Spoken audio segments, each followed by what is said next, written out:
ฮัลโหลสบายดีFCทุกคนพอดีเลิกงานมาถ่ายคลิปอยู่หลังบ้านพี่น้องมันสิเย็นๆเนาะเสื้อตัวนึงมาแต่การนะพี่น้องมื้อนี้เฮาสิมารีวิวต้นผักกฐินพี่น้องสูงแท้สูงว่าพุ่นน่ะสูงกูหัวคนป้าๆที่ได้เที่ยวเข้าเงินได้พี่น้องเบิ่งพุ่นน่ะผักกฐินคนงามแท้งามว่าเฮาตั้งบ่ตัดมันเฮาสิจงให้มันเป็นอันน่ะเป็นหมากลองเบิ่งเอาเฮาสิถ่ายให้เบิ่งหน่อยหนึงพี่น้องเอานำมาเบิ่งมันพี่น้องนี่ดินี่ต้นมันนี่ดิพุ่นสูงแท้สูงว่าเฮาตั้งดินนี่พี่น้องนี่ดิ ปาดกายหัวคนสามเท่าคนเดียวเป็นคุณเรื่องเอาให้เต็มที่ถ่ายถึงเลยชี้ไปเอาขั้นใดคุณมาถ่ายคุณพูดนะพูดนะมันสูงคุณพูดนะพูดนะมึงพูดนะพูดปา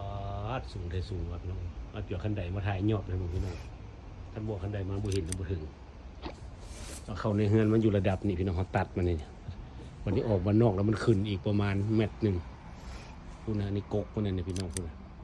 เขาเกี่ยวขั้นใดมาถ่ายกันเลยพี่น้องว่ามาเบิ่งพี่น้องเขาขึ้นเขาขั้นใดกายขึ้นมาถึงพี่น้องพูดมาเบิ่งยอดมันพูดนะว่าถูกมันคือโบเห็นออกมากเขาที่ถ่ายมันออกมากนะพี่น้องเขาที่โบตัดมันนะพูดนะว่าถูกที่บอกของสูงนี่เขาขึ้นมาถึงนี่พี่น้องเขาขั้นใดกายขึ้นมาพูดนะเบิ่งรูปพี่น้องพูดนะว่ายอดมันสูงแท้สูงว่าสูงออกจากในบ้านมาสูงกว่าประมาณเม็ดหนึ่งพี่น้องมาเบิ่งพี่น้องเขาเอาขั้นใดกายขึ้นมาถึงพี่น้อง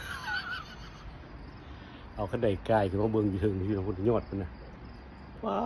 ถูกพี่น้องพูดนะบ่อยากให้ว่าพูดนะสูงแท้สูงว่าเขาขึ้นขั้นใดนี่พี่น้องขนาดเขาขั้นใดมากายนะพูดนะ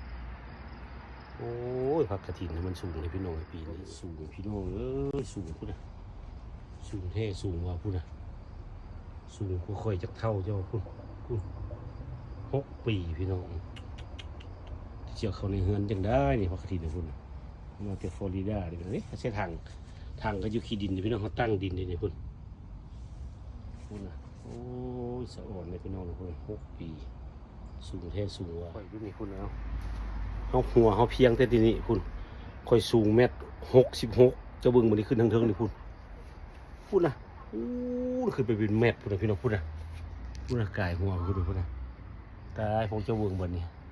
มันสิประมาณเลยบนนี้เขาจะเข้าในเงินได้พี่น้องเอาออกมานอกมันสูงขึ้นอีกเม็ดนึงเขาต้องบตัดมันเพราะว่าเขาอยากอันให้มันเป็นมากแต่ก็ยังโบเป็นพี่น้องตายพูดนะเบิ่งดูพูดนะแม่นพูดทางเทิงกันนี่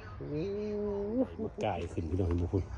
เอาเนี่ยขั้นใดมากายขึ้นเอาคุณถ่ายหูนะพูดนะว่าขั้นใดมาไกลบ่ได้เลยพี่น้องพอดีเขาขึ้นขั้นใดนี่บางนึงนี่นะอันนี้ต้นหมากยมเขานะอยู่ข้างกันนี่นะพี่น้องเอ้ยบ่ธรรมดาที่ครับผมคลิปนี้ก็ประมาณนี้พี่น้อง